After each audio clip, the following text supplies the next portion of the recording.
Students, तो हम लोगों ने सिंपल इंटरेस्ट का साधारण ब्याज का पार्ट 5 किया था। आज हम लोग पार्ट 6 करेंगे। ठीक है, पार्ट 6 में हम लोग क्या देखते हैं, ये क्वेश्चन जो है ना, ये क्वेश्चन बहुत ही इंपॉर्टेंट क्वेश्चन है। ये वेरी वेरी इंपॉर्टेंट क्वेश्चन हम इसे कह सकते हैं।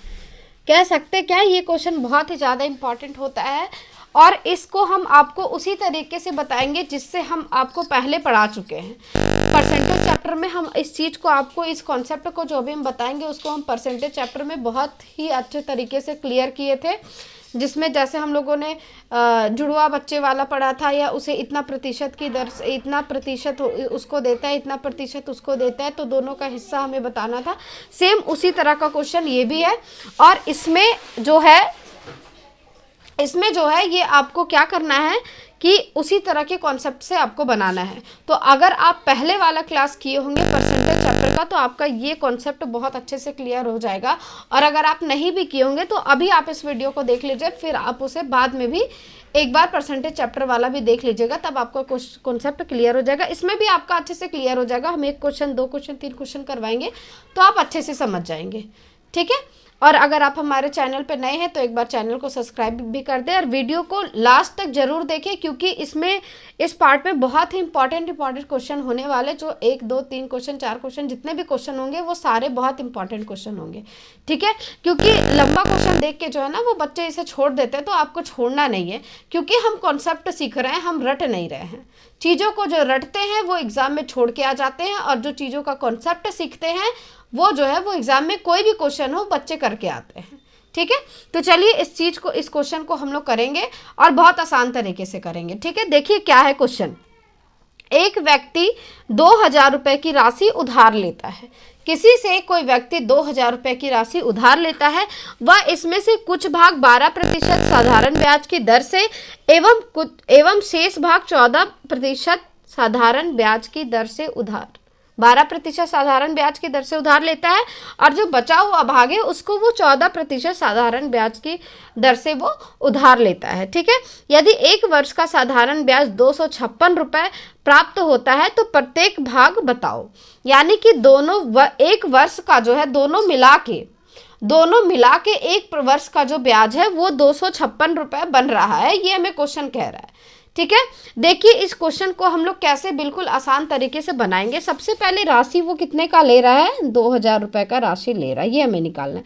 2 भाग में वो ले रहा है, 2 भाग में वो उसे लगाता है, 2 भाग में लेता है, यानी कि पहला को वो 12% की दर से वो लेता है, और दूसरा भाग जो बचता है उसको वो 14% की दर से लेता है। एक को वो 12% की दर से ले रहा है और एक को वो 14% की दर से ले रहा है। हमें ये बताना है कि 12% की दर से जो राशि ले रहा है वो कितना रुपए है, और 14% की दर से जो राशि ले रहा है वो कितना रुपए है। हमें यहाँ पे इसकी राशि बतानी है।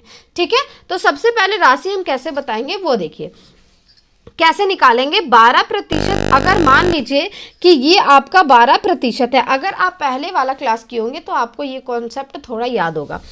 अगर ये हम 12% हम लिए हैं, तो अगर हम इधर भी 12% कर दें, अगर इधर हम 12% की दर से लिए और इधर भी हम 14% ना करके हम 12% ही कर दें, मान लेते हैं क्वेश्चन को हम सही बनाने के लिए, मतलब इसे सॉल्व करने के लिए हम इसे 12 हम बोल देते हैं, हम 14% में नहीं लेंगे भाई, हमें 12 में ही दे दो। जितना हम 12% में इसको लिए हैं उतना ही राशि को हम इधर वाले में भी 12% ही मान लिए। हमें जो ब्याज 1 वर्ष का यहाँ जो भी निकलेगा वो 1 वर्ष का निकलेगा। ठीक है, 1 वर्ष का निकलेगा, आप याद रखिएगा। 1 वर्ष का ब्याज जो है वो 256 रुपए है, यानी 1 वर्ष का ब्याज जो है वो उसे 256 रुपए मिलता है। लेकिन हमें क्वेश्चन में हम क्या कह रहे हैं कि क्वेश्चन में जो ब्याज है वो 12% हमें मिल रहा है, 12% की दर से हम ले रहे हैं। तो अगर हम 12% की दर से दोनों राशि को लेते तो हमारा पैसा कितना रुपए हो जाता, इसका 12%, यानी हमें इस राशि का ही तो 12% हमें चाहिए, राशि का ही तो 12% हमारा ब्याज होता है। जितना राशि होता है उसी का प्रतिशत जो दर होता है उसी का ब्याज होता है। तो एक वर्ष का यानी 12% की राशि से एक वर्ष के लिए हम ले रहे हैं, तो 12 एकम 12, 12 वर्ष का 12% हो जाएगा। तो इसका 12% कितना होगा वो हमें जानना है। हमें लग रहा है कि 256 रुपये वो ब्याज देता है, लेकिन हमारे तरफ से वो 12%, यानी इसका 12% कितना हो जाएगा, एक जीरो हटाए तो 10%, जो 2 जीरो हटाए तो 1%, यानी 1% की वैल्यू 20 रुपये है, तो 12% की वैल्यू कितनी हो जाएगी, 12 दूना 24, यानी कि 240 रुपये हो जाएगा। हमें लग रहा है कि 12% की जो वैल्यू है वो 240 रुपये है। अब हमें तो क्वेश्चन में 256 रुपये ब्याज बता रहा है, लेकिन हमें तो 240 रुपये आ रहा है, हमारा तो 240 रुपये आ रहा है। तो ये जो 6 रुपये और 1 रुपये, यानी ये जो 16 रुपये बढ़ रहा है, 16 रुपये ये जो बढ़ रहा है वो किसकी वजह से बढ़ रहा है, 16 रुपये जो बढ़ रहा है वो किसकी वजह से बढ़ रहा है, क्यों बढ़ रहा है, क्योंकि हमने यहाँ 12% के जगह पे 14% के जगह पे हमने 12% ले लिया है। अगर हम इसे 14% लेते तो हमारा यहाँ पे टोटल 256 रुपये ही राशि आता, लेकिन हमने अपने चीज़ को आसान करने के लिए क्या किया है, यहाँ 12% था, इसे भी हमने 12 ही मान लिया, तो दोनों का 12% हम देख रहे हैं कि 240 रुपये आ रहा है। लेकिन अब हम इसे घटा के देखें तो ये हमारा 16 रुपये जो है वो ज़्यादा आ रहा है। क्यों 16 रुपये ज़्यादा आ रहा है, क्योंकि यहाँ पे हमने जो है वो 2% कम कर दिया है, यानी ये जो 2% की जो वैल्यू है, ये 2% की जो वैल्यू है वो हमारा कितना है, 16 रुपये है। आपको ये चीज़ें समझ में आ रही है, 2% की वैल्यू जो है वो 16 रुपये, यानी 2 रुपये जो हमारा बढ़ रहा है वो हमारा 2% जो बढ़ा यहाँ पे जो हमने कम लिया है वही जो है वो 16 की रुपये की वैल्यू है। तो 1% की वैल्यू यहाँ पे कितनी आ जाएगी, 1% की वैल्यू आ जाएगा हमारा यहाँ पे 8 रुपये। कितना रुपये आ जाएगा, 8 रुपये। तो 1% की वैल्यू 8 रुपये। अब 100% की वैल्यू कितनी होगी, यानी हम 8 से गुना कर देंगे तो 100% की वैल्यू 800 रुपये हो जाएगी। अब ये 800 रुपये जो निकल करके आई है, आप ध्यान से देखिएगा, ये जो 800 रुपये निकल करके आई है वो जो है वो हमेशा इधर इसकी वैल्यू होगी, यानी कि जिसका हम डिफरेंस लेंगे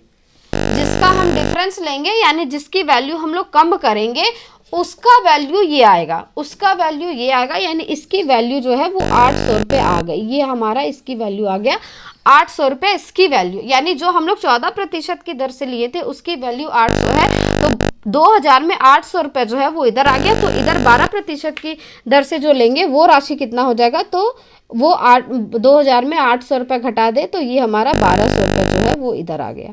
यानी 12% की दर से जो हम लिए वो हमारा इतना आ गया, और जो हम 14% की दर से लिए वो हमारा इतना आ गया। ठीक है, देखिए आप यहाँ पे इसको क्रॉस चेक भी कर सकते हैं, बस हम आपको बता रहे हैं क्रॉस चेक करने के लिए, वो आपको करने की जरूरत नहीं है।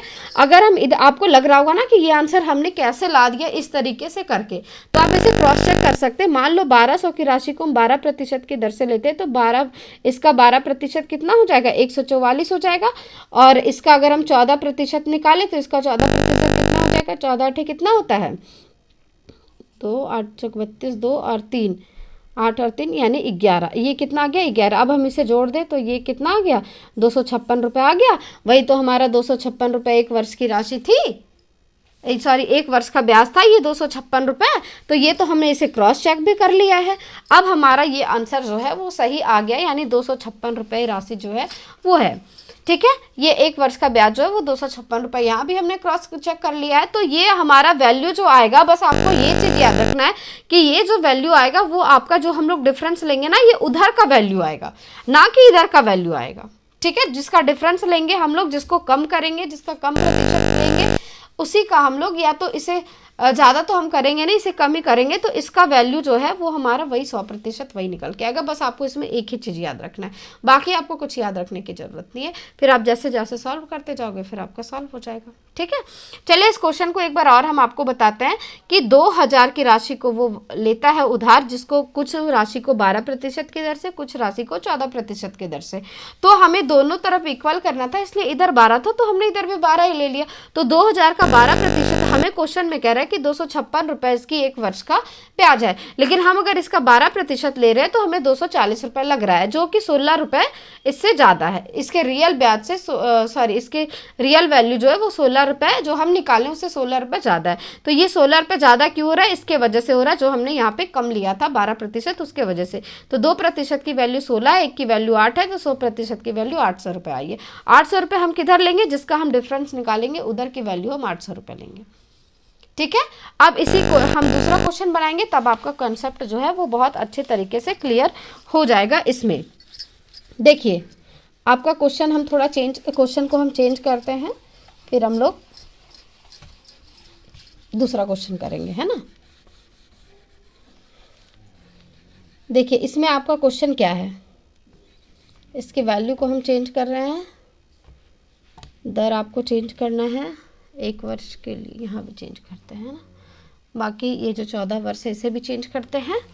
क्या है आपका? देखिए 1500 रुपये की राशि, 1500 रुपये की राशि कितने प्रतिशत, कुछ भाग को वो 10% के साधारण ब्याज के दर से ले रहा है और कुछ को वो 7% साधारण ब्याज के दर से ले रहा है। ठीक है, अब यहाँ पे क्या बोला है कि 3 वर्ष बाद का ब्याज जो है वो 396 रुपये है, ये प्राप्त होता है। तो प्रत्येक भाग बताओ।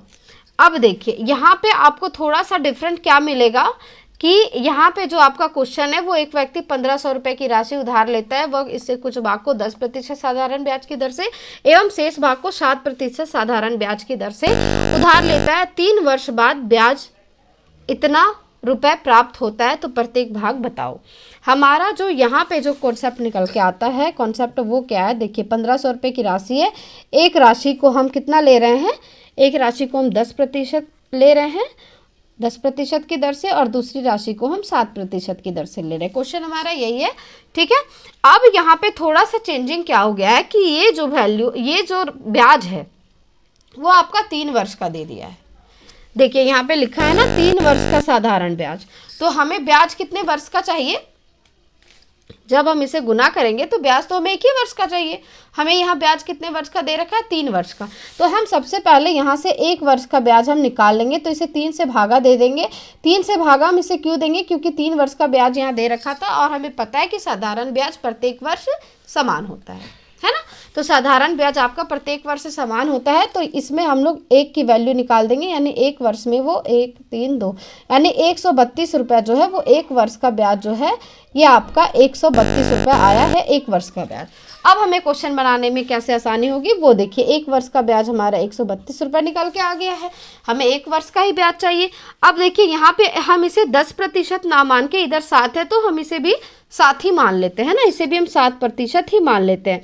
तो 1500 का 7% कितना हो जाएगा ये आप बताइए।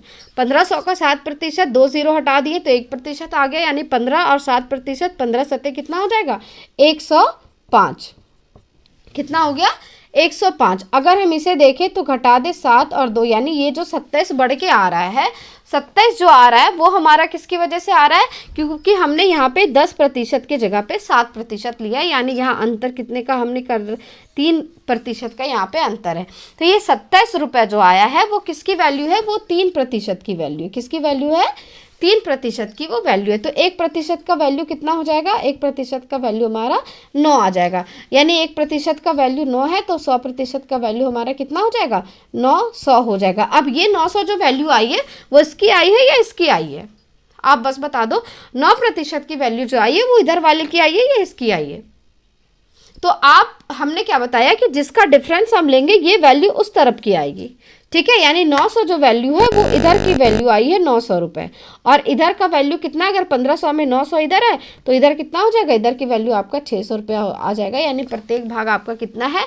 900 और 600। ठीक है, 900 और 600 ये आपका वैल्यू आ गया है। तो ये क्वेश्चन आपको देखने में जितना हार्ड लग रहा था, बनाने में ही उतना ही आसान है। ठीक है, जो क्वेश्चन जितना हार्ड आपको देखने में लगेगा ना, वो रियल में उतना ही आसान होता है। बस आपको कॉन्सेप्ट समझने का थोड़ा सा ज़रूरत है। ठीक है, अब इस क्वेश्चन का हम आप लोग को एक होमवर्क देते हैं। ठीक है, आपको वो होमवर्क करके बताना है और आपको आंसर भी कमेंट बॉक्स में कमेंट जरूर करना है। ठीक है, वीडियो को जब भी आप कोई भी वीडियो को देखें तो लास्ट पार्ट इसका ज़रूर देखें। ठीक है, लास्ट पार्ट में, जो कि हम आपको होमवर्क देते हैं ताकि आप उसमें उस क्वेश्चन को कर पाओ। ठीक है, देखिए अब हम यहाँ पे चेंज करें। सबसे पहले आपको अगर 1 वर्ष से ज़्यादा का ब्याज दिया होगा तो आपको पहले 1 वर्ष का आपको ब्याज निकालना है ना। 1 वर्ष का ब्याज निकालेंगे, उसके बाद हम क्वेश्चन को सॉल्व करेंगे। तो आपका क्वेश्चन क्या है वो देखिए, 4,000 रुपये की राशि है और आपको एक भाग 8% की दर साधारण ब्याज की दर से और दूसरा भाग 10% साधारण ब्याज की दर से, और यहाँ पे 7 वर्ष का, कितने वर्ष का, 7 वर्ष का नहीं, 2 वर्ष का, 2 वर्ष का ब्याज जो है वो आपका हो 704 रुपये, ये आपका 2 वर्ष का ब्याज है। 704 रुपये ये आपका 2 वर्ष का ब्याज प्राप्त होता है। तो प्रत्येक भाग बताना है, यानी 2 वर्ष का ब्याज इतना है तो 1 वर्ष का ब्याज कितना हो जाएगा, यानी हम इसे 2 से भागा दे देंगे तो 1 वर्ष का ब्याज 3 5 2 यानी कि 352 रुपये इसका 1 वर्ष का ब्याज हो जाएगा। फिर हम जैसे निकालते थे वैसे हम इसे बना देंगे। ठीक है, ये आपका होमवर्क हो गया। ये क्वेश्चन, अगर ये क्वेश्चन आपका होमवर्क हो गया, आप इसी क्वेश्चन को होमवर्क में कर लोगे। मैंने आपको 2 क्वेश्चन करवा दिया है, इसी तरह का आप एक क्वेश्चन आप और करोगे। मैंने अगला क्वेश्चन इसीलिए नहीं स्टार्ट किया क्योंकि ये आपके दिमाग से निकल ना जाए ताकि। ठीक है, तो हम लोग फिर मिलते हैं नेक्स्ट पार्ट में। इसके बाद हम लोग 7 पार्ट में मिलेंगे। उसके बाद हम लोग और भी अच्छे नए नए क्वेश्चन करेंगे, और जो कि बहुत छोटा क्वेश्चन होता है वो आपको ज़्यादा फंसाएगा, और बड़ा क्वेश्चन आपको तुरंत सॉल्व हो जाता है। लेकिन बड़े क्वेश्चन को ही बच्चे देख के डर जाते हैं, लेकिन आपको वैसा नहीं करना है। आपको कॉन्सेप्ट सीखना है और क्वेश्चन को अच्छे से करना है, और एग्जाम में अच्छे मार्क्स भी लाने हैं। ठीक है, तो इस पार्ट को हम लोग यहीं पे ख़त्म करते हैं। अब मिलेंगे हम लोग नेक्स्ट पार्ट में। तब तक के लिए थैंक यू सो मच।